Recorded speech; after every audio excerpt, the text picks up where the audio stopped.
భరతనేనిలో కూడా చేశారు మీరు? ఆ భర్త నేను చేశాను. ఈ మహేష్ బాబు గారు వచ్చాయంటే ఆయన పని ఆయన చూసుకెళ్ళిపోతాడు, ఏం పట్టించుకోలేండి. పెద్ద పెద్ద హీరోలు అందరూ అంతేనండి, వాళ్ళు వచ్చి వాళ్ళ పని వాళ్ళు చూసుకెళ్ళిపోతారు అంతే. ఒక రవితేజ గారు మాత్రం వచ్చి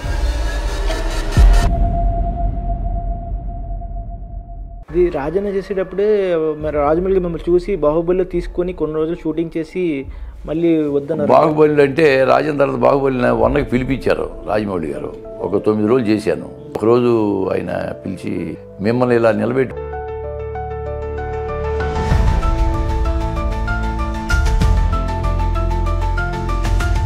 ఇప్పుడు దీంట్లో కూడా వకీల్ సాబ్లో కూడా మొట్టమొదటి రోజు వేణు శ్రీరామ్ గారు ఆయన డైలాగ్ అట్లా చెప్పాలి ఇట్లా చెప్పాలి అని నన్ను కొంచెం. సో పద్యాలు కూడా మీద నాటకాలు చేశారంట కదా మీరు? పద్య నాటకాలే, ఇది శ్రీనాథుడు పద్య నాటకమే. ఒక పద్యం అని పాడతారా కొంచెం? ఎల్లనృపులు గొలువ ఎరుగవే బాసాడి దేశ భాషలందు తెలుగు లెస్స.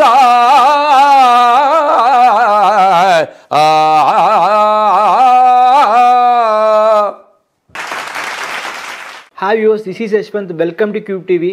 ఈరోజు మన ముందున్న స్పెషల్ గెస్ట్ చాలా సీనియర్ ఆర్టిస్ట్. ఆయన ఎన్నో వందల నాటకాల్లో ప్రదర్శించారు. నాటకాల్లో కూడా ఆయన నంది అవార్డు తీసుకున్నారు. అలాగే సీరియల్ ఆర్టిస్ట్ చేశారు. అలాగే మూవీస్లో కూడా రాజన్న మూవీతో పరిచయం అయ్యారు. రాజన్న మూవీతో కూడా ఆయన నంది అవార్డు తీసుకుని అలాగే డాకు మహారాజ్ వరకు ఎన్నో చిత్రాల్లో నటించారు. సో ఆ మూవీ జర్నీ తెలుసుకుందాం రండి. Hello sir. నమస్కారం యశ్వంత్, ఎలా ఉన్నారు? బాగున్నాను సార్, మీరు సార్? బాగున్నాం, చాలా బాగున్నాం. సార్, ముందుగా క్యూబ్ టీవీ ఛానల్ వీక్షిస్తున్న ప్రేక్షక మహాశయులందరికీ నా హృదయపూర్వక నమస్కారాలు. చెప్పండి అబ్బాయి. సార్, నాటక ప్రదర్శనలు చిన్నప్పటి నుంచి మొదలెట్టారంట కదా సార్? అసలు ఎలా జర్నీ స్టార్ట్ అయింది అసలు నాటక ప్రదర్శన? నీ హై స్కూల్లో చదువుకునేవాళ్ళం. అది మచిలీపట్నం దగ్గర పెడన మండలం నేలకొండపల్లి అని ఒక గ్రామం ఉన్నది. అక్కడి నుంచి 5 కిలోమీటర్లు నడుచుకుంటూ వెళ్ళి ముందులూరు అని ఆ ఊరి పేరు, జడ్పీహెచ్ హై స్కూల్లో నేను చదువుకున్నాను అక్కడ ఎస్ఎస్ఎల్సీ వరకు. ఎస్ఎస్ఎల్సీ అప్పుడు 8th క్లాస్లో ఉండగానే మా క్లాస్ టీచర్ జానకిబాయి గారిని మాతో ఒక నాటిక వేయించింది. అప్పటి నుంచి నాటకాల మీద నాకు ఆసక్తి కలిగింది. ఆ తర్వాత నేను మచిలీపట్నంలో టీచర్ ట్రైనింగ్ చేశాను. అయిపోగానే మా ఊళ్ళో ఎలిమెంటరీ స్కూల్లో పనిచేసేవాడు రాధాబాయి గారని నన్ను ఒక తమ్ముళ్ళగా చూసుకునేవారు. వాళ్ళ సిస్టర్స్ ఇద్దరు ఇక్కడ ఉన్నారు. అంటే స్వరూపరాణి గారని ఈసీఎల్లో పనిచేసేవారు, పద్మజ గారని బీడీఎల్లో పనిచేసేది ఆవిడ. నన్ను టీచర్ ట్రైనింగ్ అయిపోగానే నన్ను 70లో ఇక్కడ పంపించారు. ఇక్కడ వాళ్ళే నన్ను ఒక ప్రైవేట్ కంపెనీలో జాబ్కి పెట్టించారు. 3 years ప్రైవేట్ కంపెనీలో చేసిన తర్వాత నాకు మళ్ళీ బీడీఎల్లో జాబ్ ఇప్పించారు పద్మజ గారే. ఆ విధంగా బీడీఎల్లో అంటే central government undertaking defence factory బీడీఎల్లో చేరిన తర్వాత అక్కడ కళాకారులు చాలామంది పరిచయం అయ్యారు. దాంతో బీడీఎల్ చేరిన వారం రోజులకి అక్కడ ఒక నాటికి ప్రాక్టీస్ చేసి నాటికి కూడా వేయటం జరిగింది. ఆ విధంగా నాటకాల మీద ఆసక్తి పెరిగి ప్రతి సంవత్సరం నాటకాలకి పరిషత్తులకు వెళ్ళటం, అవార్డులు తెచ్చుకోవటం. దాదాపుగా నాటకాల్లో నాకు ఒక 200 అవార్డ్స్ వచ్చాయి. అలాగే బీడీఎల్లో మా మేనేజ్మెంటు మా తోటి ఎంప్లాయీస్ కూడా బాగా ఎంకరేజ్ చేసేవాళ్ళు. నిజం చెప్పాలంటే మాకు ఈ కళ అభివృద్ధి చేసుకోవడానికి మా బీడీఎల్ యాజమాన్యం, మా తోటి ఎంప్లాయీస్ వాళ్ళందరూ కూడా నా హృదయపూర్వక ధన్యవాదాలు తెలియజేసుకున్నా మీ ఛానల్ ద్వారా. సార్, బీడీఎల్లో చేసినప్పుడు అబ్దుల్ కరీం గారితో కూడా మీరు వర్క్ చేస్తారంటే? అవునండి. మాకేంటంటే డిఆర్డిఓ చైర్మన్గా ఉండేవాడు ఆయన, ఏపీజే అబ్దుల్. పృథ్వీ మిజైల్ అని ఆ మిజైల్ డెవలప్ చేశారు ఆయన, పృథ్వీ మిజైల్. ఆ పృథ్వీ మిజైల్ డివిజన్లో నేను క్వాలిటీ కంట్రోల్ ఇన్స్పెక్టర్గా చేసేవాడిని. నేను ఇక్కడికి వచ్చిన తర్వాత డిప్లొమా LME కంప్లీట్ చేశా. మెకానికల్ ఇన్స్పెక్టర్గా నాకు ఆ పృథ్వీ డివిజన్లో క్వాలిటీ కంట్రోల్లో చేసేవాడిని. ఆ విధంగా బయట నుంచి వచ్చిన కాంపోనెంట్స్ అన్నీ ఇన్స్పెక్షన్ చేయటం, అది ఓకే చేస్తే అవి అసెంబ్లీకి వెళ్తూ ఉండేవి. అసెంబ్లీలో ఏమైనా చిన్న ప్రాబ్లమ్స్ వస్తే కనుక అబ్దుల్ కలాం గారిని పిలిచేవారు. అబ్దుల్ కలాం గారు మా డివిజన్లో మా సీట్ ఎదురుగా కూర్చుని చుట్టూ వాళ్ళ ఆఫీసర్తో డిస్కస్ చేసి ఆ ప్రాబ్లమ్ సాల్వ్ చేసి వెళ్ళిపోతూ ఉండేవాళ్ళు. అప్పుడు మా వాళ్ళు అడిగేవారు, సార్ హ్యాడ్ యువర్ టిఫిన్ అంటే నో యార్ అనేవాడు. అప్పుడు మా జనరల్ మీద నన్ను చూసేవాడు. చూస్తే మా హెల్పర్ని పిలిచి ఒక 2 ఇడ్లీ, ఒక వడ, ఒక సాంబారు, చట్నీ కూడా తీసుకున్నాడు కదా ఆయన. అంత మటుకు తినేసి వెళ్ళిపోయేవాడు. చాలా సింపుల్ మనిషి, మహానుభావుడు. ఆయన మీటింగ్లో పాల్గొనడం అనేది నా అదృష్టంగా భావిస్తున్నా. సో అంటే ఇప్పుడు నాటకాల నుంచి ఎట్లా సార్? సీరియల్ కూడా చేశారు కదా? నాటకాల్లో సీరియల్ చేశాను. నాకు ఎందుకంటే నేను బీడీఎల్లో వాలంటీర్ రిటైర్మెంట్ తీసుకున్నా. ఓకే. అప్పటికే మా 2 అమ్మాయిలు, బాబు పెళ్ళిళ్ళు చేసా. ముగ్గురు ఇంజనీర్లే. బయట వచ్చిన మా అల్లుళ్ళు 2, నా కోడలు కూడా ఇంజనీరే. సెటిల్ అయిపోయారు కదా, ఇంకెందుకు, నాకు నటన మీద ఆసక్తి ఉంది కదా, బయటకు వచ్చిన సీరియల్స్ కానీ ట్రై చేద్దాం ఉద్దేశంతో ఒక 5 years ముందే నేను VRS తీసుకుని వచ్చేసా. బయటకు వచ్చా. 2005లో బయటకు వచ్చా. 2005లో బయటకు వచ్చిన తర్వాత కొన్ని సీరియల్స్లో అవకాశాలు ఇచ్చారు. మంచి మంచి సీరియల్సే చేశాను, మంచి మంచి క్యారెక్టర్ చేశాను. నాకు సీరియల్ కూడా అవార్డు ఉంది నాకు. ఓకే. ఆ తర్వాత 2010లో ఈ రాజన్న సినిమా చేసినప్పుడు విజేంద్ర ప్రసాద్ గారు నాకు కబురు పంపించారు. ఆయన ఫ్రెండ్ కేఎల్ ప్రసాద్ అని నా నాటకాలు చూసేవాడు. ఇట్లా ఒక క్యారెక్టర్, సాంబాయి క్యారెక్టర్కి ఒక క్యారెక్టర్ కావాలి, ఒక ఆర్టిస్టు, స్టేజ్ ఆర్టిస్టు, అది పిఎల్ నారాయణ లాగా ఉండాలి, అతను కొంచెం బక్కగా ఉంటే బాగుంటుందంటే నా పేరు సజెషన్ చేశాడు ఆయన. నన్ను పిలిపించారు, పిలిపించి ఆడిషన్ చేసి నన్ను ఓకే చేశారు. ఆ విధంగా రాజ్యంలో నాకు వేషం వచ్చింది. ఆ తర్వాత మహానుభావుడు మా విజేంద్ర ప్రసాద్ గారి పాదాభివందనం చేస్తున్నా.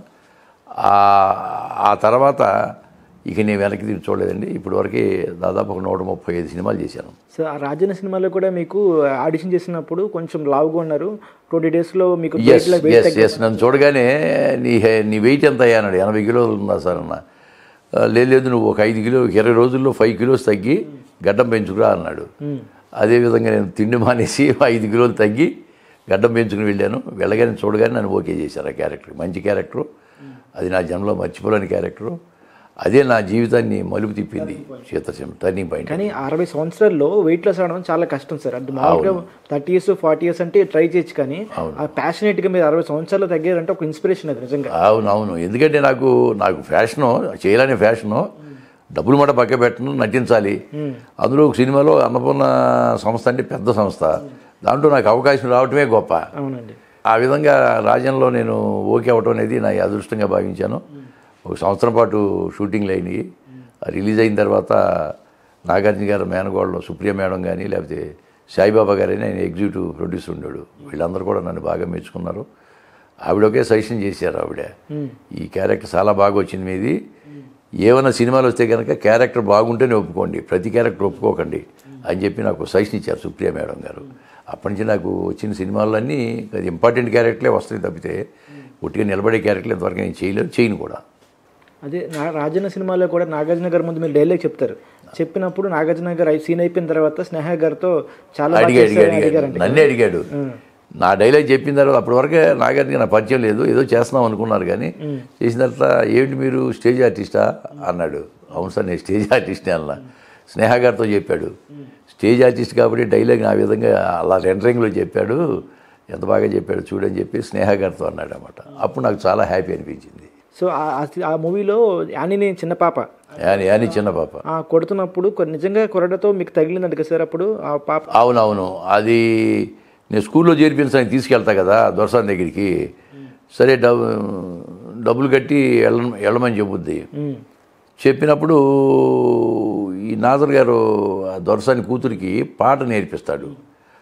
మేము ఈ అమ్మాయిని తీసుకుని వెళ్ళిపోతా ఉంటాం, నా మనవరాలను తీసుకుని వెళ్ళిపోతాను. ఆ పాట వినగానే దీనికి పాటలు అంటే ఇష్టం, నా మనవరాలకి పాటలు అంటే ఇష్టం. నా మనవరంటే నాగార్జున కూతురు యాక్చువల్గా. అది తిరిగి మళ్ళీ అట్రాక్ట్ అయ్యి నాజర్ గారి దగ్గరికి వెళ్ళద్ది. ఆ దొరసాని కూతురు పాడలేదు, పాడకపోతే సారు నేను పాడతానని చెప్పేసి పాడేస్తుంది. ఇది విని దొరసాని కొర్ర తీసుకొచ్చి కొడద్ది. కొట్టినప్పుడు నేను దెబ్బ తగలకుండా నేను కాస్తా, నన్ను కూడా వీటి మీద కొడుతుంది. అప్పుడు ఫైట్ మాస్టర్ విజయ్ మాస్టరు, ఆయన ఆవిడికి స్వాతి మీనన్ ఆవిడ పేరు, దొరసాని వేసింది. ఆవిడికి సైగ చేశాడు. ఆవిడ పాపం కొట్టలేక అలా ఎఫెక్ట్ రావడం ఇట్లా కొడుతుంది. అలా కాదు గట్టిగా కొట్టేమని చెప్పి ఆయన సైగ ఇచ్చాడు. ఆవిడ గట్టిగా కొట్టింది. కొట్టేప్పటికి ఈ చివరి నుంచి ఆ చివరికి వాత అలా తేలింది. తేలగానే మా విజేంద్ర ప్రసాద్ గారు వాత బ్రహ్మాండంగా తేలిందయ్యా, ఒక క్లోజ్ తీసుకోండి అంటున్నాడు. నాకేమో సర్రని కాలుతా ఉంది. సరే వెంటనే పాపం స్వాతి మీనన్న మేడం వచ్చి సారీ అంకుల్ ఏమనుకోవద్దు, ఎఫెక్ట్ కోసం పర్లేదమ్మా అంటే ఆవిడే పాపం ఆయింట్మెంట్ ఏదో రాసింది ఆవిడ. ఆ విధంగా చేసాం, బాగా కష్టపడి చేసాం. ఎఫెక్ట్ కావాలి కదా మనకి, మాకు కష్టం అనిపించాలా. అది చూసిన తర్వాత మాకు చాలా ఆనందం అనిపించింది. ఒక రకంగా ఆర్టిస్ట్కి చాలా గొప్ప విషయం అండి. ఆడియన్స్కి చూస్తే ఇది అంత డూమే కదా, ఏం ఉండదు అక్కడ, వాళ్ళు జస్ట్ కొట్టుకుంటారు నటిస్తారు తప్ప ఏం జరుగుతుంది. కానీ మీరు రియాలిటీ కోసం అక్కడ చేయడం అనేది చాలా ఇంట్రెస్ట్, చాలా నాకు చాలా హ్యాపీ అనిపించింది. ఎందుకంటే ఆ ఎఫెక్ట్ చూసిన తర్వాత ఇంత ఎఫెక్ట్ వచ్చిందా, నిజంగా దెబ్బతిన్నాను కదా ఆ రోజు అనిపించింది. అయినా సినిమా చాలా బాగుంది అనగానే మనకు ఒక రకమైన ఆనందం కదండి. దానికే నాకు నంది అవార్డు ఇచ్చారు యాక్చువల్గా. ఓకే. సో ఆ సినిమా తర్వాత కూడా మళ్ళీ మీరు సీరియల్లోకి వెళ్ళినట్టున్నారు కదా? ఆ సినిమా అయిపోయిన తర్వాత అన్నపూర్ణ స్టూడియో వాళ్ళే పుట్టింటి పొడిచారని ఒక సీరియల్ తీశారండి మా టీవీకి. దాంట్లో నన్ను సాయిబాబా గారు అడిగాడు. అక్కడ ప్రొడక్షన్ అయినంతా ఆయనే చూస్తాడు ఆఫీసు. గాంధీ గారు మరి మీరు సినిమాలో మంచి వేషం పడింది కదా, మీరు సీరియల్లో చేస్తారా లేదా సినిమాల మీదే కాన్సన్ట్రేషన్ చేస్తారంటే నటుడికి ఏదైనా ఒకటి సార్ చేస్తానని చెప్పా. చేస్తాను. నాకు అప్పటికే దీంట్లో వచ్చింది ఏది మన నాటకంలో నాకు అలసారి పెద్దనని నాటకంలో నాకు అవార్డు వచ్చింది, నంది అవార్డు క్యారెక్టర్ ఆర్టిస్ట్గా. తర్వాత రాజన్లో వచ్చింది. అవునండి. సీరియల్లో కూడా చూద్దాం, అసలు సీరియల్ ఎవరైనా చూద్దామని చెప్పి నేను ఒప్పుకున్నా. మంచి క్యారెక్టర్, హీరోయిన్ ఫాదర్ క్యారెక్టర్. అది నాకు మంచి పేరు వచ్చింది. పుట్టిన పొడిచారు అంటే అప్పుడులో ఒక వేవ్ అది, దానికి కూడా నాకు నంది అవార్డు ఇచ్చారు. ఆ తర్వాత నా పేరు మీనాక్షి అని ఈటీవీలో వచ్చింది. మళ్ళీ బంగారు పంజరం, సూర్యవంశం, ఇలాగూ సీరియల్స్లో కూడా మంచి మంచి అవకాశాలు ఇచ్చారు డైరెక్టర్స్. నిజంగా రచయితలకి, డైరెక్టర్స్కి, నిర్మాతలకు కూడా ధన్యవాదాలు తెలియజేస్తున్నాను. కానీ జనరల్గా ఇప్పుడు ఒక అనుకుంటారంటే ఇప్పుడు యాక్టర్స్ అనే వాళ్ళు సీరియల్స్ చేస్తే మళ్ళీ సినిమా అవకాశాలు రావేమో, సీరియల్ యాక్టర్గా చూస్తారు. ఇక్కడ స్టేజ్ ఆర్టిస్టులు వేరు, సీరియల్ ఆర్టిస్ట్ వేరు, ఇక్కడ మెయిన్ స్ట్రీమ్ ఆడియన్స్ యాక్టర్స్ వేరు డిఫరెన్స్ ఉంటుంది అని ఉంది. అలా ఉంది, అది నడుస్తుంది. కానీ నాకు అటువంటి నాకేం కనపడలా. నేను రెండింటిలో సమానంగానే చేశాను. సీరియల్లో ఎంత గుర్తుపడతారో సినిమాల్లో కూడా అంతే గుర్తుపడతారో. సీరియల్లో చేసిన ఆర్టిస్ట్ కదని సినిమాలో పిలవకపోవడం అని లేదు, నన్ను పిలుస్తూనే ఉన్నారు. ఒక రకమైన క్యారెక్టర్స్ అంటే ఒక క్యారెక్టర్ ఆర్టిస్ట్గా ఏమైనా ఉందంటే సమ్మిడి గాంధీ ఒక అతను ఉన్నాడు అని దానికి పిలుస్తూ ఉంటారు. నాకు ఎందుకంటే యాక్చువల్ డ్రామాల్లో నాకు వచ్చిన 200 అవార్డులో 100 అవార్డులు నాకు విలన్గా వచ్చినాయి. నేను విలన్ చేసేవాడిని, నాటకాల్లో విలన్ చేసేవాడిని. విలన్కే 100 అవార్డ్స్ వచ్చింది నాకు. విలనే. నాకు ఆ విలన్ గుర్తించి నాకు కృష్ణగాడి వీరప్రేమ గాథలో హను రాఘవపూడి గారు మాత్రం నాకు విలన్ క్యారెక్టర్ ఇచ్చాడు. అది హిట్, అది కామెడీ విలన్, అది హిట్. తర్వాత మళ్ళీ రెక్కీ అని మధ్యన ఒక వెబ్ సిరీస్ వచ్చింది జీ తెలుగు, G5లో. అది అద్భుతమైన విలన్ క్యారెక్టర్, సైలెంట్ విలన్. కానీ మా గురుగారు రాజన్లో క్యారెక్టర్ ఆర్టిస్ట్గా ముద్రేసి వదిలేశాడు. తర్వాత క్యారెక్టర్ ఆర్టిస్ట్గానే పిలుస్తున్నారు ప్రతి డైరెక్టర్ కూడా. కానీ రెక్కీలో మాత్రం చాలా హావభావాలు కానీ ఎక్స్ప్రెషన్స్ కానీ అసలు చాలా బాగుంటుంది. చాలా బాగుంటుంది. మంచి మెయిన్ క్యారెక్టర్ నాది. రెక్కీ 2 కూడా అంటున్నారు, దాంట్లో కూడా మెయిన్ నా మీదే స్టోరీ ఉందని చెప్పాడు డైరెక్టర్ గారు, పోలూరి కృష్ణ గారు, మహానుభావుడు. ఆయన పిలిచి, ఆయనను చీఫ్ కంటెంట్ ఆఫీసర్ అనురాధ గారు G5లో వాళ్ళు నాకు ఆవేశం ఇచ్చారు. ఇది రాజన్న చేసేటప్పుడే మరి రాజమౌళి మిమ్మల్ని చూసి బాహుబలిలో తీసుకొని కొన్ని రోజులు షూటింగ్ చేసి మళ్ళీ వద్దన్నారు. బాహుబలి అంటే రాజన్ తర్వాత బాహుబలి 1కి పిలిపించారు రాజమౌళి గారు. ఒక 9 రోజులు చేశాను. కాబట్టి జనాల్లో నిలబట్టవే కానీ డైలాగులు ఏం లేవు. ఒకరోజు ఆయన పిలిచి, గాంధీ గారు రాజన్లో అంత పెద్ద క్యారెక్టర్ చేశారు, దీంట్లో డైలాగులు ఏం లేవు, మిమ్మల్ని ఇలా నిలబెట్టి వాడుకోవటం అనేది నాకు అంతగా బాగోలేదు, ఏమనుకోవద్దు అన్నాడు. పర్లేదు సార్, ఏం కాదు అని చెప్పి నేను 10 రోజుల నుంచి వెళ్ళలేదు. ఎందుకంటే ఒట్టిగా నిలబెట్టమే కదా, వద్దని చెప్పారు ఆయనే చెప్పారు రాజమౌళి గారు. సో రాజన్న అప్పుడు పరిచయం ఉన్నారండి రాజమౌళి గారు? అయ్యో, రాజన్న పరిచయం, సక్సెస్ మీటు పెట్టారు ఎన్ కన్వెన్షన్లో. పెట్టినప్పుడు కీరవాణి గారు, రాజమౌళి గారు కారులో వస్తున్నారు. మేము ఎక్కడో నిలబడ్డాం, నేను అజయ్ ఘోష్ ఒకసారి నిలబడి మాట్లాడుతూ ఉన్నాం. నన్ను చూసి కారు దిగి నా దగ్గరికి వచ్చాడు ఆయన, రాజమౌళి గారు. వచ్చి చాలా బాగా అద్భుతంగా చేశారు మీరు, ఎక్సలెంట్, చాలా బాగుందని చెప్పి మెచ్చుకున్నాడు. నాకు అంతకంటే డైరెక్టర్ మన దగ్గరికి వచ్చి మెచ్చుకోవడం అనేది మెచ్చుకోవడం. కీరవాణి గారు కూడా, కీరవాణి గారు ఇప్పుడు కనపడి నన్ను సాంబయ్య అంటాడు, గాంధీ అని పిలవరు ఆయన, సాంబయ్య గారు అంటాడు. అలా అంత ముద్ర పడింది అది. చాలా మంది డైరెక్టర్స్ కూడా మిమ్మల్ని బాబాయ్ అలా అంటారంటే. చాలా మంది డైరెక్టర్స్ కానీ, కో డైరెక్టర్స్ కానీ, మేనేజర్స్ కానీ, మనం కూడా అందరితో బాగుంటే అబ్బాయి ఎలా ఉన్నారంటే బాబాయ్ బాగున్నాం అంటుంటారు. ఆ విధంగా మన పిలుపులోనే ఉందండి. మనం కూడా ఆప్యాయంగా పిలిస్తే వాళ్ళు కూడా ఆప్యాయంగా పిలుస్తారు. నేను సెట్కి వెళ్తే అందరిని గౌరవిస్తాను మామూలుగా. ప్రొడక్షన్ బాయ్ దగ్గర నుంచి కాస్ట్యూమ్ వాళ్ళు కానివ్వండి, మేకప్ వాళ్ళు కానివ్వండి, ఎవరినైనా సరే మామూలుగా, ఈవెన్ జూనియర్ ఆర్టిస్టులు కూడా జాగ్రత్తగా మామూలుగా పిలుచుకుని వెళ్తుంటాను. వాళ్ళు కూడా మనల్ని అంతే గౌరవిస్తారు. సో తర్వాత వకీల్ సాబ్ వచ్చింది. వకీల్ సాబ్లో కూడా పవన్ కళ్యాణ్ గారితో ఆ ప్రయాణం అనేది చాలా అద్భుతంగా ఉంటుంది. చాలా సీన్స్లో ఆయనకు మోటివేట్ చేసే విధంగా హీరో అంజలి గారు వచ్చి, ఈయనేంటి లాయర్ అంటే మీకు ఆయన గురించి ఏం తెలుసు అని మీరు చెప్తారు. అసలు ఫ్లాష్ బ్యాక్ చెప్తాం. పవన్ కళ్యాణ్ గారితో చేయటం అనేది నిజంగా నా అదృష్టం. వేణు శ్రీరామ్ గారు నాకు అవకాశం ఇచ్చాడు. అలాగే కో డైరెక్టర్ బాబీ గారు మంచిగా ఎంకరేజ్ చేశాడు. ఆయన దిల్రాజు గారు నన్ను యాక్సెప్ట్ చేశారు ఆ పాత్ర చేయడానికి. అంటే పెద్దవాళ్ళు చేయవలసిన పాత్ర అది యాక్చువల్గా. అటువంటిది కొత్తవాడు నాకు ఇవ్వటం అనేది నా అదృష్టంగా భావిస్తున్నా. అందులో పవన్ కళ్యాణ్ గారితో ఒక్క డైలాగ్ చెప్పినా చాలు అనుకునే వాళ్ళు చాలామంది ఆర్టిస్టులు. అటువంటిది వాళ్ళు లెంగ్త్ రోలు ఆయనతో ట్రావెల్ అవ్వటం అనేది నిజంగా నా జన్మలో మర్చిపోలేని సంఘటన అది. అది సినిమా హిట్ అవ్వటం, దాంతో నాకు చాలా మంచి పేరు వచ్చింది. అంటే అది రిలీజ్ అయిన 10 సంవత్సరాలకి మళ్ళీ నాకు ఒక మంచి అవకాశం వచ్చింది. అది ప్రూవ్ అవటం, తర్వాత నాకు చాలా సినిమాలు పండిలేండి. వకీల్ సాబ్ కానీ అన్నీ టక ఒక 25-30 సినిమాలు నేను చేశాను. చిన్న సినిమాలు పెద్దవి కానీ. వకీల్ సాబ్లో అండ్ ఆఫ్ ద స్క్రీన్ ఎలా ఉంటారండి పవన్ కళ్యాణ్ గారు? ఆయనతో మాట్లాడారు మీరు ఇప్పుడు?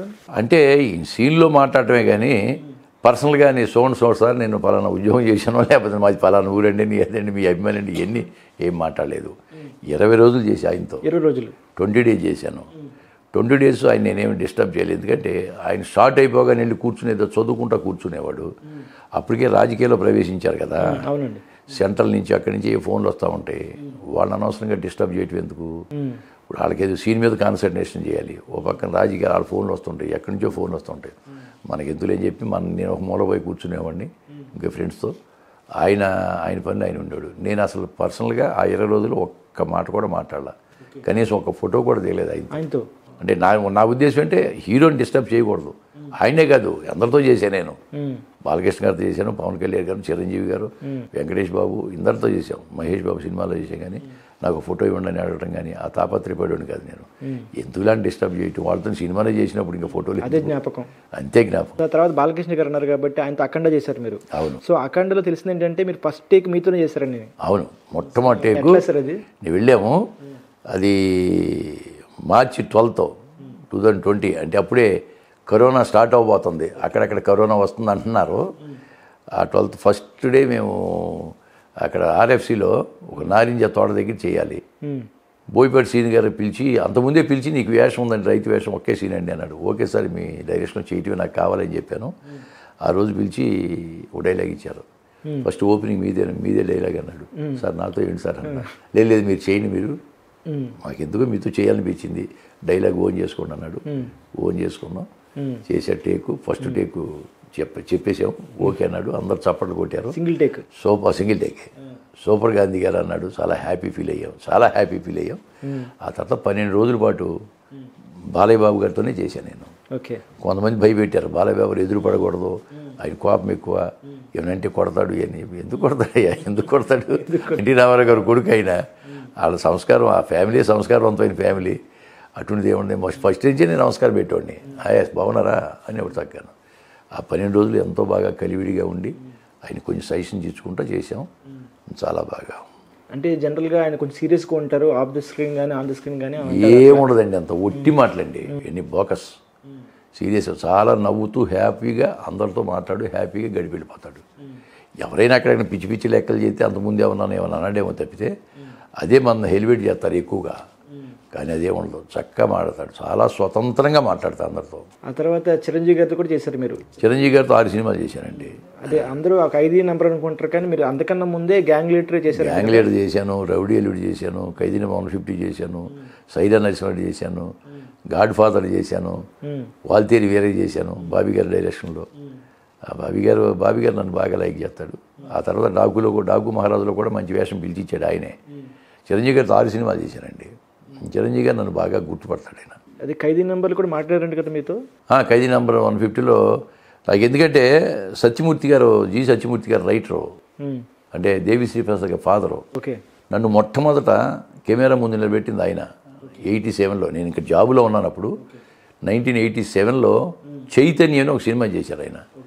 చైతన్యం అంటే భానుచంద్ర, సాగరిక, జయసుధ, తర్వాత చంద్రమోహన్ ఈ ప్యాడింగ్లో తీశాడు ఆయన. దాంట్లో నేను ఒక వేషం చేశాను రాళ్ళపల్లి గారితో. ఎందుకంటే వాళ్ళ సత్యమూర్తి గారు తోడోళ్ళు గారు మాతో వర్క్ చేసేవాడు, నాకు ఫ్యామిలీ ఫ్రెండ్. ఆయన తీసుకెళ్ళి ఆ తోడోళ్ళు గారు పరిచయం చేశాడు. అక్కడ నుండి సత్యమూర్తి గారు నాకు బాగా క్లోజ్ అయ్యాడు, ఫ్యామిలీ ఫ్రెండ్ అయ్యాడు. ఆ విధంగా ఆయన సినిమాలు 2-3 చేస్తే 2-3 సినిమాలు నాకు అవకాశం ఇచ్చాడు అప్పట్లో. ఫస్ట్ సినిమా చైతన్యం. ఓకే. చైతన్యం అవగానే ఆయనే డైరెక్షన్లో సూపర్ ఎక్స్ప్రెస్ ఒకటి చేశాడు, దాంట్లో కూడా చేశా. ఆ తర్వాత గ్యాంగ్ లీడర్ వచ్చింది చిరంజీవి గారి. ఆ గ్యాంగ్ లీడర్లు అంటే సత్యమూర్తి గారి ఇంటి పక్కనే విజయబాబు గారి ఇల్లు ఉండేది. నేను సత్యమూర్తి గారి ఇంటికి వెళ్తే పరిచయం చేశాడు. మా కజిన్ నేను ఆర్టిస్ట్ అని చెప్తే ఆ గ్యాంగ్ లీడర్లో క్యారెక్టర్ ఇచ్చాడు ఆయన నాకు. అప్పుడే జస్ట్ వెళ్ళి చేసి వచ్చేవాడు అనమాట.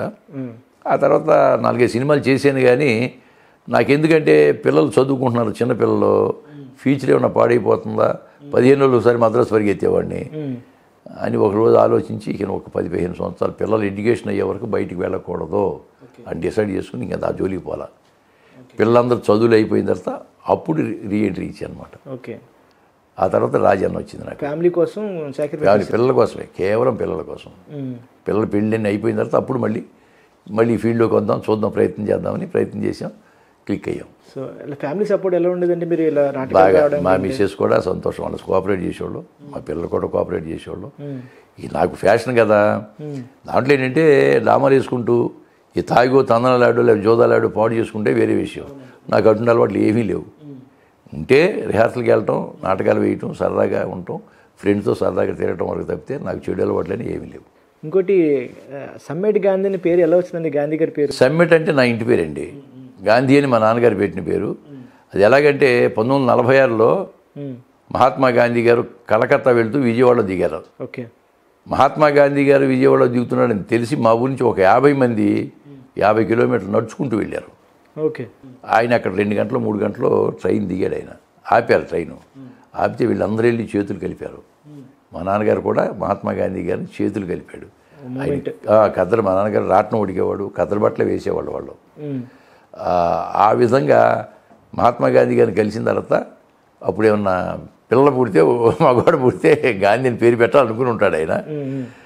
ఆ తర్వాత మా అక్క పుట్టింది.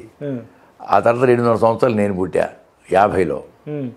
పుడితే ఎవరో చెప్పారట, పొలంలో పని చేస్తూ ఉంటే మా నాన్నగారు మగపిల్లడు పుట్టాడయ్యా అని చెప్పి. అప్పుడు ఏమన్నా మంత్రసాని వాళ్ళు చేయటమే కదా, అప్పుడు వాడి పేరు గాంధీ అన్నాడు. అలాగే గాంధీ అయిపోయింది అంతే.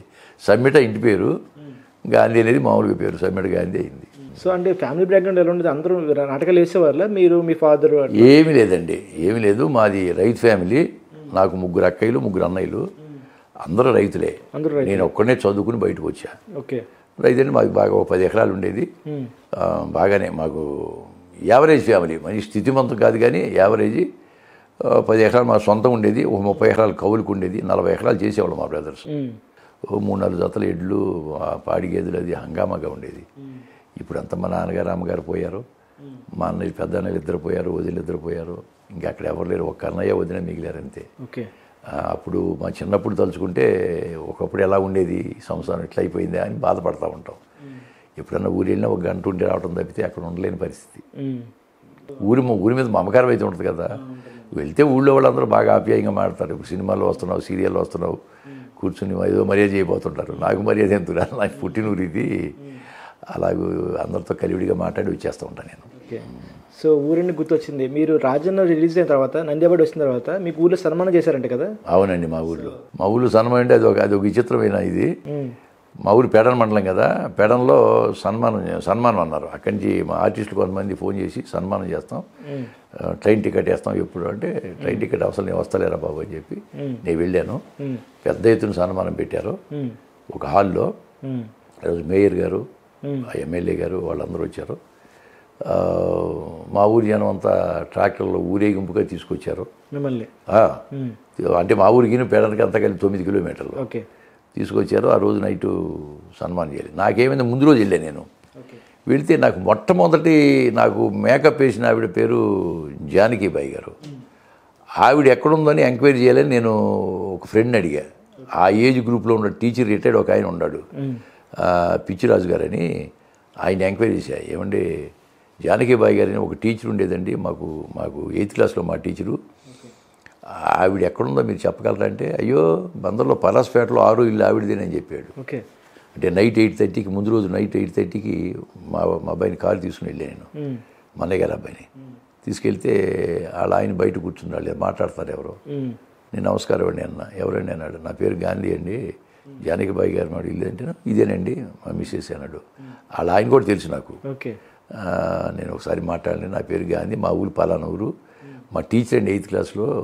ఈ మధ్య నేను రాజన్న సినిమా చూసి చేశానంటే, రాజన్న మీరే కదా, మనం చూసామండి మేము సినిమా మీది, రెండు అని చెప్పి మర్యాదగా తీసుకెళ్ళాడు. అప్పుడు ఎప్పుడో నేను 50 సంవత్సరాల క్రితం చూశాను ఆవిడ చాలా హీరోయిన్ లాగా ఉండేది, మంచి అందంగా ఉండేవారు ఆవిడ. అటువంటిది ఈవిడ మోకాళ్ళు నొప్పులుగా వరుస పాప కుంటుకుంటూ వచ్చారు. ఎలాగైనా కాళ్ళ మీద పడ్డాను. ఎవరయ్యా అంది. నా పేరు గాంధీ అమ్మ, 8th క్లాస్లో మా టీచర్ మీరు, ఫస్ట్ నాటికించారు నాతో, నా ముఖాన్ని రంగించారు మీరు. ఈరోజు నేను హైదరాబాద్లో జాబ్ చేసుకుంటూ రాజాన సినిమాలో చేశాను, దాంట్లో నాకు నంది అవార్డు వచ్చిందమ్మ అంటే, రాజాన సినిమాలో నువ్వేనాయనా చాలా బాగా చేసావు నాన్న. గుర్తుపెట్టారండి? ఏం గుర్తుపడతారో, ఎప్పుడో 15 సంవత్సరాల వయసులో ఉన్నప్పుడును, ఇప్పుడు 60 సంవత్సరాల వయసులో ఏం గుర్తుపట్టగలరు. మేము మనం చూసాము, నేను ఈయన చూసి వచ్చాను సినిమా, చాలా బాగా చేసావయ్యా. రేపు పెడలో నాకు సన్మానం చేస్తున్నారమ్మా, మీరు వస్తే నాకు బాగుంటుంది, మీరు వాళ్ళు మామూలు ఇద్దరు రావాలి అక్కడ అన్నాను. తప్పకుండా వస్తున్నాం, మేము వస్తున్నాం అంతే అంది. సరే నెక్స్ట్ డే ఈవినింగ్ 7 o'clockకి సభ స్టార్ట్ అయింది. మేడం వాళ్ళ ఆయన ఇద్దరు వచ్చి కూర్చున్నారు ఎదురుగా. సరే మా ఊరి నుంచి ట్రాక్టర్ మీద తీసుకొచ్చారుగా ఒక 150 మంది, 150 శాలువాలు, 150 దండలు వేసుకొచ్చారు. ఈ సన్మానం అవుతుంది, ఒకడు 100 లైన్ కట్టారు మొత్తం అంతాను. దండలు వేయటు, శాలు వేయటు, దండం వేయటు, ఆ దండ తీసి అక్కడ వేయటు, శాలువ తీసి అక్కడ కుప్ప వేయటు, అయిపోయింది. మొత్తం 150 మంది దాని శాలువలు కప్పారండి. ఆ తర్వాత నాకు సన్మానం చేసే ముందు ఏం చేశానంటే, నాకు మామూలుగా అసలు ఈ నాటకాల్లో ఆసక్తి కలగడానికి కారకురాలైన జానకిబాయి గారు వచ్చి ఉన్నారు ఇక్కడ, మా గురువు గారు, ఆవిడికి నేను సన్మానం చేసుకుంటానని చెప్పాను. పర్మిషన్ చేశారు. ఆవిడని పిలిపించి ఆవిడికి నేను సన్మానం చేశాను. ఆవిడ కళ్ళమ్మట పొట్టపొట్ట నీళ్ళు కాచారు. ఎంత గుర్తుపెట్టు చేసావయ్యా, నాకు చాలా చాలా హ్యాపీ ఫీల్ అయ్యారు ఆవిడ. ఆ తర్వాత నాకు సన్మానం చేయటం. సరే నేను మాట్లాడి తిరిగి చూసేటప్పటికి ఒక్క శాలువ కూడా లేదు అక్కడ. ఎవరైతే కప్పారో అందరూ తలఒకటి పట్టుకుపోయారు.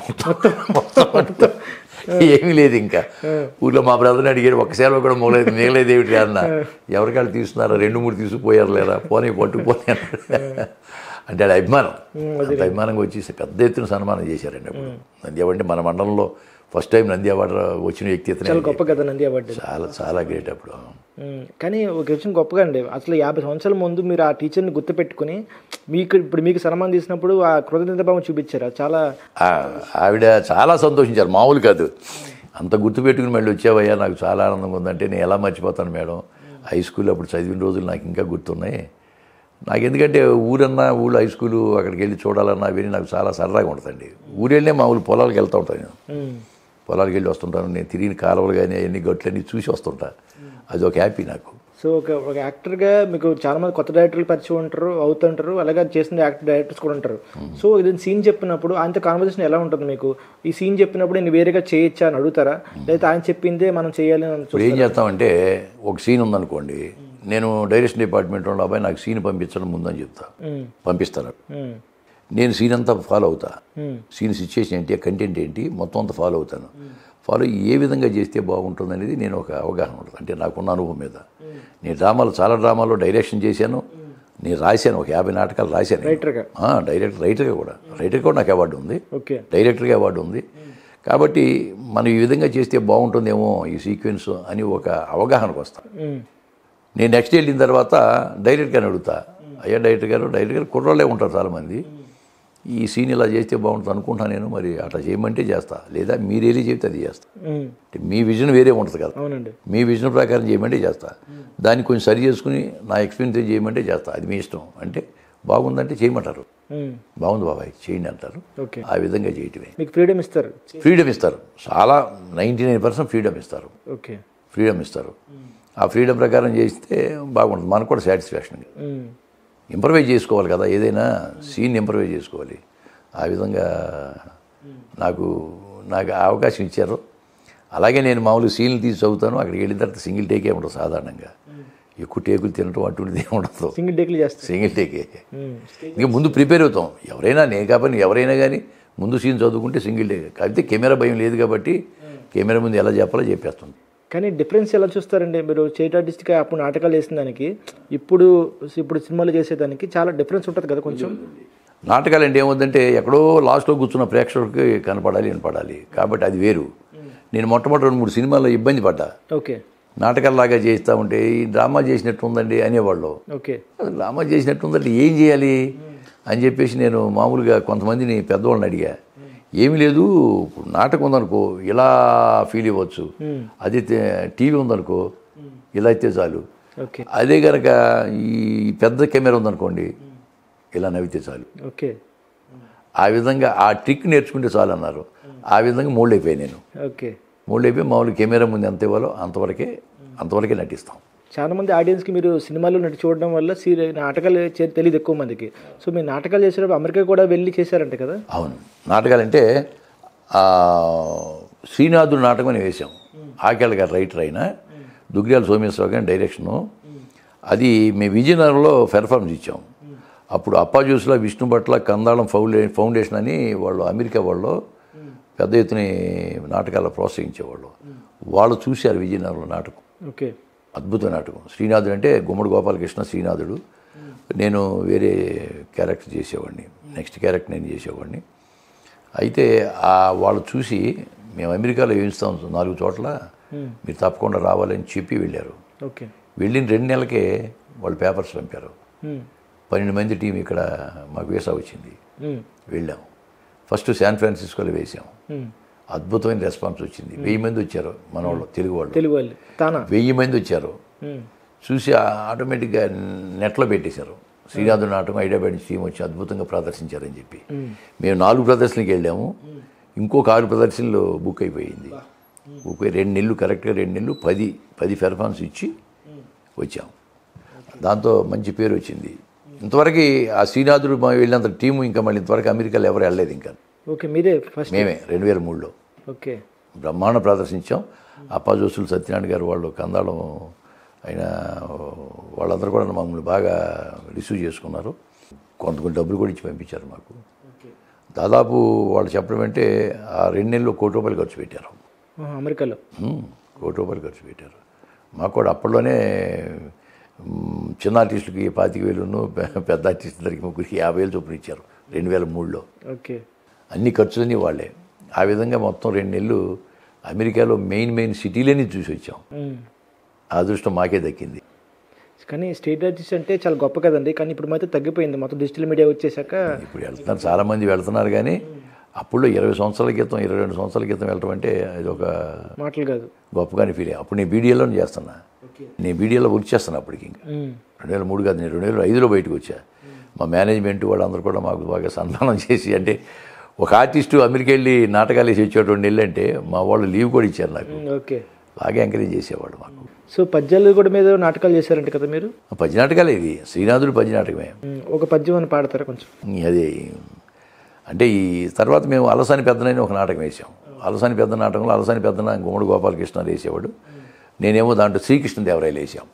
దాంట్లో శ్రీకృష్ణదేవరాయల పద్యమే ఉంది మామూలుగా.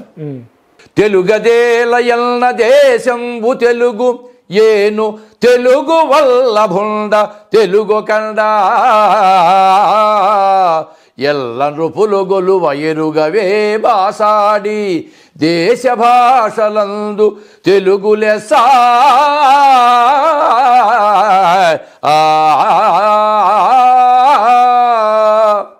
Super sir, super. అసలు ఇది అంటే శ్రీకృష్ణదేవరాయలు అప్పుడు రాసిన పద్యం ఇది. ఓకే. ఆ పద్యం సో ఇదే ఇప్పుడు గుర్తొచ్చింది నాకు. అఖండ అప్పుడు రిలీజ్ ఈవెంట్లో అప్పుడు బాలకృష్ణ గారు ముందు పాడింది ఇదే. అదిను నారాయణ రెడ్డి గారి పంచకట్టులోనేది అది ఒకటి పాడాను. ఆయన కూడా బాగా లైక్ చేశాడు. ఆయన బాలకృష్ణ గారు అడిగారు, మాట్లాడారా? చాలా బాగా పాడారని కూడా అన్నాడు, నన్ను అప్రిషియేట్ చేశాడు బాగాను. సో ఎన్టీఆర్ గారు మీకు బాగా ఇష్టమైన యాక్టర్ ఎవరు? ఎన్టీఆర్ గారు. అయ్యో, అసలు సీనియర్ ఎన్టీఆర్ గారు అంటే నేను ఆయన సినిమాలో చూసేవాడిని. ఫస్ట్ మార్నింగ్ షో మాకు 9:30 ఉండేది మచిలీపట్నంలో.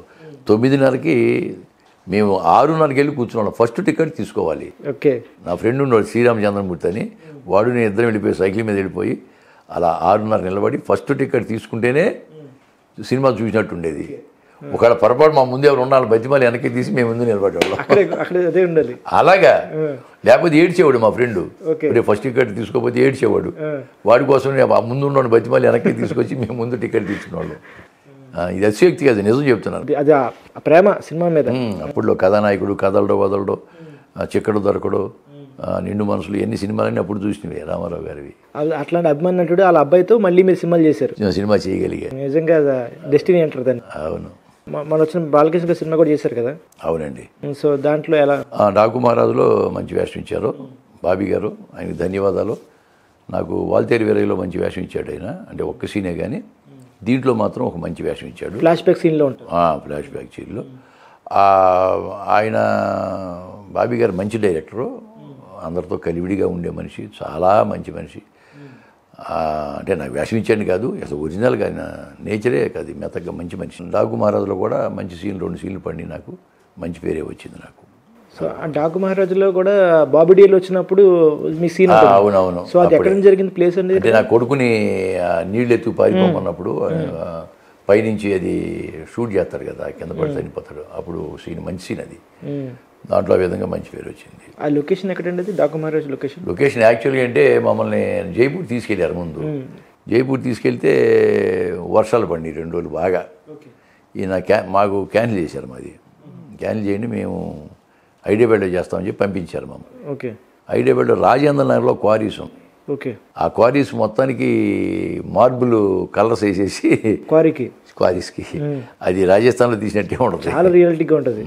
చాలా బాగా ఖర్చు పెట్టారు వాళ్ళు. అసలు లెక్క చేయాలి. నిర్మాతలు ప్రమాణం ఖర్చు పెట్టి చేశారు. అది కూడా నేను 13 రోజులు చేశానండి.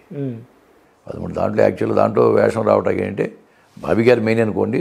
రామ్ తీర్థ అని అసోసియేట్ డైరెక్టరు, వాళ్ళు నన్ను సెలెక్ట్ చేసి పిలిపించారు. అప్పుడు బాలకృష్ణ గారితో చేశారు మళ్ళీ కాంబినేషన్ సీన్స్లో దగ్గరుండి ఆయన డూబ్ లేకుండా చేయడం సీన్స్? ఆయనంతా ఫైట్ గీటని ఆయనే చేశాడు. ఆ ఫైట్ గీట అంతా ఆయన చేయటమే. గుర్రం మీద రావటం కానీ యాక్టివ్గా అసలు మామూలుగా ఉండరు. మంచి యాక్టివ్ గుర్రం ఎక్కి పైకి ఎక్కి బాబీ గారు కూడా చెప్పారు ఆయన డూబ్ లేకుండా చేస్తారండి, మేమే భయపడతామని చెప్పి. అవునవును, డూబ్ లేకుండా చేసేస్తాడు ఆయన. బ్రహ్మాండం చేశాడు. ధైర్యవంతుడు, బాగా ధైర్యవంతుడు. నాకు ఇంకోటి అంటే ఓజీలో ఒకటి పవన్ కళ్యాణ్ గారితో చేస్తున్నా. దాంట్లో సుజిత్ గారు డైరెక్టర్ గారు, ధన్యవాదాలు, కుర్రాడు, చాలా మంచి కుర్రాడు. ఆయన కూడా నాకు మంచి వేషం ఇచ్చాడు. దాంట్లో ఒక 6-7 సీన్లు చేశానండి పవన్ కళ్యాణ్ గారితో. పవన్ కళ్యాణ్ గారితో 2 సీన్లు చేశాను. అవి కాక ఇంకో 4-5 సీన్లు పడి నాకు. ఓకే. అది రేపు రిలీజ్ అయిన తర్వాత నాకు దాంట్లో కూడా మంచి పేరు వస్తుంది. ఎందుకంటే పెద్ద సినిమా కదా. ఇప్పుడు అది సినిమా రిలీజ్ అయితే పవన్ కళ్యాణ్ గారు ప్రభా అంతా ఇంత ఉండదు కదా, మామూలుగా ఉండదు. డిప్యూటీ సీఎం గారు ఉన్నారు. డిప్యూటీ సీఎంగా ఆయన ఆయన సినిమా రిలీజ్ అయితే ఎలా ఉంటుంది రికార్డులు అట్లా. కాబట్టి మేము తప్పకుండా ఓజీలో బాగా కనపడుతుంది. ఓజీలో నాకు మంచి పేరు వస్తుంది నాకు. ఆయన కూడా నా భుజం మీద జేసి డైలాగ్ చెబుతాడు పవన్ కళ్యాణ్ గారు. భుజం మీద డైలాగ్ అప్పుడు చెప్పాడు. ఏంటి వకీల్ సాబ్ తర్వాత మళ్ళీ కలవలేదు మీరు అని అడిగాడు నన్ను. మీకు కరోనా వచ్చింది సార్, రాకూడదన్నారు. తర్వాత నేను కరోనా నాకు వచ్చింది సార్, రాలేకపోయినాను. బాగా మాడుతుంది, నన్ను బాగా గుర్తుపడతాడు ఆయన. తర్వాత ఇప్పుడు ప్రభాస్ గారితో కూడా చేస్తున్నారు కదా ఫౌజీ. ఫౌజీ కృష్ణగాడి వీర ప్రేమగా చేసామండి హను రాఘోపుడి గారితో. దాంట్లో మంచి క్యారెక్టర్ ఇచ్చాడు నాకు ఆయన, ఒక కామెడీ విలన్ క్యారెక్టర్. ఆ క్యారెక్టర్ బాగా హిట్ అయింది. ఆయనకి నా మీద ఆ దృష్టి ఉంది.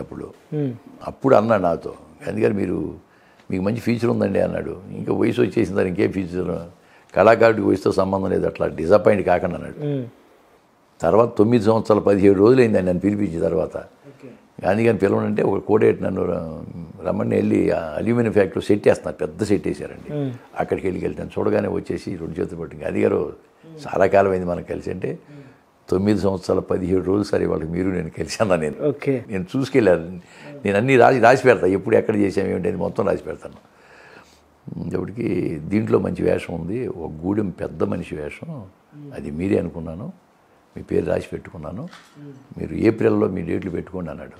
తప్పకుండా సార్ అన్న, ఏప్రిల్లో పిలుస్తారని ఆశిస్తున్నా. ఇంకోటి అమితాబ్ బచ్చన్ గారితో మీరు అవార్డు ఇస్తున్నారు కదా, నంది అవార్డు, రాజన్ నంది అవార్డు అమితాబ్ బచ్చన్ గారండి. అప్పుడు చీఫ్ మినిస్టర్ కిరణ్ కుమార్ రెడ్డి గారు, సినిమాటోగ్రఫీ ఏమో డి కిరణ్ గారు. అమితాబ్ బచ్చన్ గారి చేతుల మీద తీసుకోవడం అనేది నిజంగా నా అదృష్టం ఉందండి. నాకు అదే పెద్ద ఫోటో, మా ఇంట్లో పెద్ద ఫోటో, అదే ఫోటో కట్టుకుంటాను. తర్వాత చిరంజీవి గారితో కూడా తీసుకున్నారు మీరు అవార్డు. చిరంజీవి గారితో నేను నాటకంలో తీసుకున్నానండి. నాటకంలో సమరం అని నాటికి నేను రాసిన నాటికే. అక్కడ గుత్తా రామరెడ్డి గారిని డైరెక్టరు వాణిమహల్లో వేయించారు మాకు.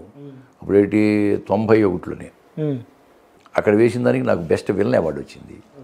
అప్పుడు చిరంజీవి గారు చేతుల మీదుగా మేము అవార్డు తీసుకున్నప్పుడు. అప్పుడు చాలామంది అంతా సినిమా వాళ్ళు అందరూ వచ్చి చూశారు, చాలా మెచ్చుకున్నారు. అది విలన్ క్యారెక్టర్, దాంట్లో మెయిన్ విలన్ క్యారెక్టర్. మంచి పేరు వచ్చింది. అప్పుడు అన్నీ గుర్తుండలేండి, చిరంజీవి గారికి ఏం గుర్తుండదు. కానీ కాకపోతే నేను ఖైదీ నెంబర్ 150 చేసేటప్పుడు చెప్పా, గ్యాంగ్ లీడర్లో చేశాను అంటే ఏం క్యారెక్టర్ అండి, పలానా క్యారెక్టర్. ఓ ఆ క్యారెక్టర్ మీరేనా, నా క్యారెక్టర్ బాగా గుర్తండి అన్నాడు. అన్న తర్వాత ఒక డైలాగ్ చెప్తే ఆ డైలాగ్ నాకు ఇచ్చారు. నేను మామూలుగా చెబుతుంటే, లేదు నా భుజం మీద చేయొచ్చు చెప్పండి మీరు, భుజం మీద చేయొచ్చు చెబుతా, ఎవరు నమ్మాలి బాబు, శంకర్ బాబు ఇలా చేస్తే మనం ఎలా చెప్పాలి అని చెప్పేసి భుజం మీద చేయొచ్చు చెప్పమన్నాడు. ఆ విధంగా చెప్పడం అంటే గుర్తుపడతాడు బాగా. సో మీరు నాటకాలు రాశారు, నటించారు, చేసిన అనుభవం చాలా ఉంది. ఇప్పుడు కొత్త డైరెక్టర్లు వచ్చినప్పుడు మీరు ఏమైనా సజెషన్స్ ఇస్తారా, కొంచెం రైటింగ్లో కానీ ఇట్లా కొంచెం మార్చండి ఇట్లా అంటే? ఏముందంటే డైలాగులు సీన్ రాశారనుకోండి, దీంట్లో ఒక సీను ఏదన్నా కొంచెం బాగా కొంచెం మాట ఏదైనా మార్చి రాస్తే బాగుంటుందేమో అనిపిస్తే నేను అడుగుతా, ఇట్లా ఇది బాగుందా అంటే బాగుందంటారు. ఈ మధ్య నేను వీడే మన వారసుడు అని ఒక సినిమా చేశాం. కందుకూరులో. అది దాంట్లో hero father, hero, producer, director, కథకుడు, లిరిక్ రైటరు, మాటల రచయిత, పాడటం అంతా అతనే.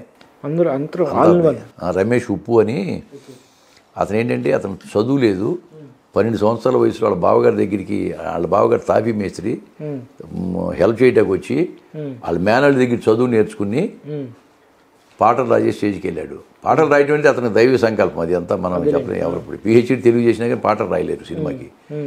అలా రాస్తూ చదువులేని ఒక తాపీ మేస్త్రి సినిమా తీశాడు, వీడే మన వారసుడు అని.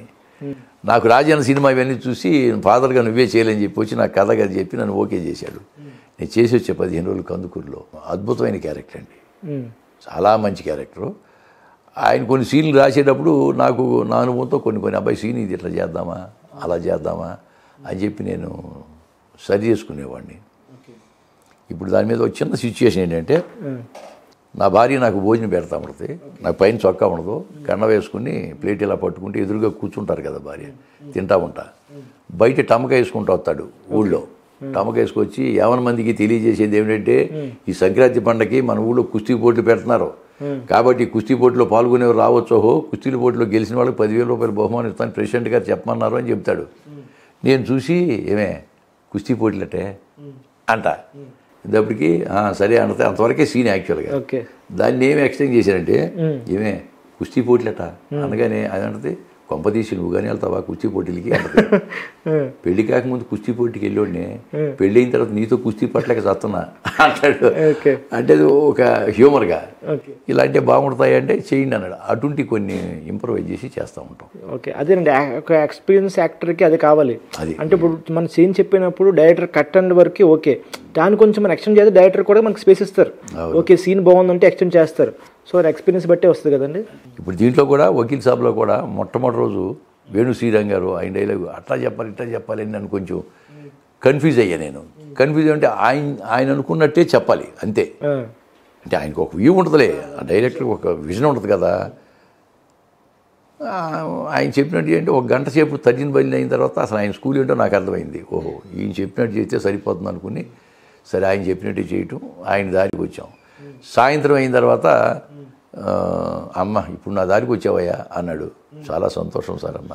ఎలా అనిపించింది నీకు అన్నాడు. నాకు చప్పగా ఉంది సార్ అన్న. చెప్పేశారు అన్న అంటే ఏం లేదు, రేపు పొద్దున్న తెర మీద చూసుకో ఎలా ఉంటుందో నీ క్యారెక్టర్ అని చెప్పాడు. ఆయన చెప్పినట్టుగానే బాగా ఉంది. ఫ్లాష్ బ్యాక్ చెప్పేటప్పుడు మాత్రం అంటే నా బాధ గ్రహించాడు. అంటే నన్ను ఫ్రీగా చేయనివ్వట్లేదు మీరు అన్నట్టుగా నా బాధ గ్రహించాడు. ఓకే, ఫ్లాష్ బ్యాక్ చెప్పేటప్పుడు నేను వదిలేసానయ్యా, ఫ్లాష్ బ్యాక్ ఎలా చెప్తాను నీ ఇష్టం చెప్పుకోమన్నాడు ఆయన. ఓకే, ఆయన మారాడు. ఫ్లాష్ బ్యాక్ అంతా చేసేసిన తర్వాత వచ్చేసి చేయగలిపి బాగా చెప్పావయ్యా, విశ్వరూపం చూపించుకున్నావయ్యా అన్నాడు. నాకు అది ఆనందం అనమాట. మహానుభావుడు ఫ్రీనెస్ ఇచ్చాడు. ఆ విధంగా ఆయన మంచి ఇండిపెండెన్స్ ఇచ్చాడు నాకు. ఓకే, సో ఇన్ని చేశారు కదా సినిమాల్లో, మీకు ఫేవరెట్ డైరెక్టర్స్ ఉంటారు కదా, వీళ్ళతో నాకు బాగా సాటిస్ఫాక్షన్ అనిపించింది అని. అంటే ఒక్కో డైరెక్టర్ ఒక రకంగా ఉంటాడు. యశ్వంత్ ఏంటంటే ఒక్కో డైరెక్టర్ ఒక్కో స్కూల్ ఉంటుంది. ప్రతి డైరెక్టరు టాలెంట్ లేనిది ఎవరు కూడా డైరెక్షన్ రారు కదా. అందరు డైరెక్టర్లు బాగా చేశారు. పలానా డైరెక్టర్ బాగా చేస్తాడు, పలానా డైరెక్టర్ బాగా చేయడం అనేది ఏం లేదు. ఇప్పుడు బాబీ గారు ఉన్నారు అనుకోండి, ఇప్పుడు బోయపాటి శ్రీని గారు ఉన్నారు, వాళ్ళందరూ కూడా మనం చేస్తుంటే మన ఓన్ గేమ్ చేస్తుంటే కాదనరు, ఫ్రీనెస్ ఇస్తారు. అది కదా కావాలి ఆర్టిస్ట్కి. అవునండి, ఆ విధంగా చేస్తారు. ఇప్పుడు విజేంద్ర ప్రసాద్ గారు ఉన్నారు, గురుగారు. ఎవరైనా నేను డైరెక్టర్ కాదయ్యా, నువ్వేమో ఎక్స్పీరియన్స్డ్ స్టేజ్ ఆర్టిస్ట్వి, నువ్వు ఎలా చేస్తావు ఒకసారి చూపించి చెప్పు నాకు, బాగుందంటే ఓకే, లేకపోతే నేను సజెషన్ చెప్తాను. వాడు ఒక్కో డైరెక్టర్ ఒక్కొక్క రకంగానండి. కొంతమంది కుర్ర ఉంటారు, బాబాయ్ ఇది సీన్ బాబాయ్ ఎలా చేస్తావు ఒకసారి చూడు, ఒకటి 2-3 రిహార్సల్ వేద్దాం రా అబ్బాయి అంటాం, వేస్తాం, బాగుంది బాబాయ్ ఇలా చేయమంటే చేసేస్తాం అంతే. డైరెక్టర్లు అందరూ కూడా ఫ్రీనెస్ ఇస్తారులేండి అసలు. ఎందుకంటే ఏదో వచ్చిన పేరు అతనికే వస్తుంది కదండి. ఎవరు చేసిన పేరు వచ్చి అతనికి ఆటోమేటిక్గా ఆయనకే వస్తుంది. ఆటోమేటిక్గా డైరెక్టరే whole and soul, captain of the ship. So అట్లా భరతనేనిలో కూడా చేశారు మీరు? భరతనేని చేశాను. భరతనేనిలో దాదాపు 20 రోజులు ప్రకాష్ రాజ్ దగ్గర వెనకే ఉంటాం. డైలాగ్ ఎక్కడో ఒకచోట ఒక డైలాగ్ ఉంది కానీ డైలాగులు ఉండవు, వెనకాల రియాక్షన్సే. అయినా కానీ దానికి ఒక గుర్తింపు వచ్చింది. మేము 3 ఉంటాం ఆయన వెనక, దాంట్లో ఒకటి నేను. అది కూడా బాగుంది. ఈ మహేష్ బాబు గారు వచ్చాయంటే ఆయన పని ఆయన చూసుకెళ్ళిపోతారు, ఏం పట్టించుకోలేండి. పెద్ద పెద్ద హీరోలు అందరూ అంతేనండి, వాళ్ళు వచ్చి వాళ్ళ పని వాళ్ళు చూసుకెళ్ళిపోతారు అంతే. ఒక రవితేజ గారు మాత్రం వచ్చి అందరినీ హాయ్ ఎలా ఉన్నారు కాదు, అందరూ వాళ్ళు పలిచ్చేసి వెళ్ళిపోతాడు. సో అంటే ఇప్పుడు ప్రకాష్ రాజ్ గారు గొప్ప నటుడు, ఆయన వెనకాల మీరు ఇంకో సీన్ మీకు ఇచ్చారంటే నిజంగా మీకు గుర్తింపించారు. రియాక్షన్స్ ఉంటేనే కదా. అదే కొట్టాల శివ గారు అది కావాలి సెలెక్ట్ చేశాడు. సో తర్వాత చేస్తున్నారు నెక్స్ట్ సినిమా రవితేజ గారితో. రవితేజ గారితో మా జాతర చేస్తున్నప్పుడు రేపటి నుంచి నాకు షూటింగ్ ఉంది. రేపటి నుంచి 5 రోజులు షూటింగ్ డేట్లు ఇచ్చాను. అంతా 3 రోజులు చేసి ఆల్రెడీ అరకు పోయి చేసి వచ్చాను. ఇప్పుడు అఖండ 2 డేట్లు ఇచ్చారు. అఖండ 2 మేలో ఇచ్చారు డేట్లు. యాక్చువల్లీ కింద నెల ఇచ్చారు డేట్లు, క్యాన్సిల్ అయినాయి. మేలో ఉంది. తర్వాత ఓజీ బ్యాలెన్స్ వర్క్ ఒకటి ఉంది, ఫౌజీ ఒకటి ఉంది. ఫౌజీ ఒక 20 రోజులు ఉండొచ్చు అనుకుంటున్నారు. ఇవన్నీ చేస్తాం. ఇంక చిన్న సినిమాలు అయితే దాదాపు ఒక 30 సినిమాలు రిలీజ్ కొనినాయి. 30 ఫిలిమ్స్ ఉన్నాయి. ఈ మధ్య ఇంకోటి చేశారు, రాజ్ నరేంద్ర అని డైరెక్టరు, మల్లికార్జున రెడ్డి అని ప్రొడ్యూసర్ అండి. ఓకే, దాని పేరు ఇంకా పెట్టలేదు, మనం వనం అని పెట్టుకున్నారు. అంటే పర్యావరణం మీద, అడవుల మీద తీశారు. దాంట్లో హీరో నేనే. మీరే? ఓకే, నేనే హీరో, అదే మెయిన్ క్యారెక్టరు. అది నేను కూడా స్టేట్ గవర్నమెంట్కి, సెంట్రల్ గవర్నమెంట్కి ఈ పర్యావరణం మీద అవార్డు కూడా అప్లై చేయాలని ఉంది. అవార్డు కమర్షియల్గా కూడా తీస్తున్నారు. బహుశా కనుక అది సెంట్రల్ గవర్నమెంట్ కానీ అవార్డు కూడా వస్తే మళ్ళీ నాకు బెస్ట్ క్యారెక్టర్ ఆర్టిస్ట్గా నాకు అవార్డు రావచ్చు. అంత మంచి క్యారెక్టర్ చేశా.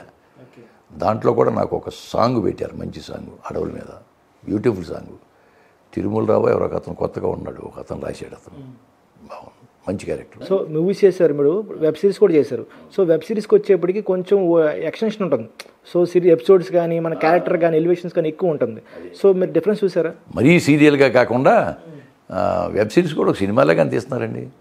క్వాలిటీ, సినిమా క్వాలిటీయే, సినిమా క్వాలిటీయే. మిగతా వీటిలో కూడా మొత్తం సినిమాలకి ఇచ్చినట్టు ఇస్తారు డబ్బులు కూడా మాకు. మరి వెబ్ సిరీస్లో నేను పరుగు చేశాను, రెక్కి అంటే నాకు పెద్ద పేరు వచ్చింది. పరుగు చేశాను, పులి మేక చేశాను.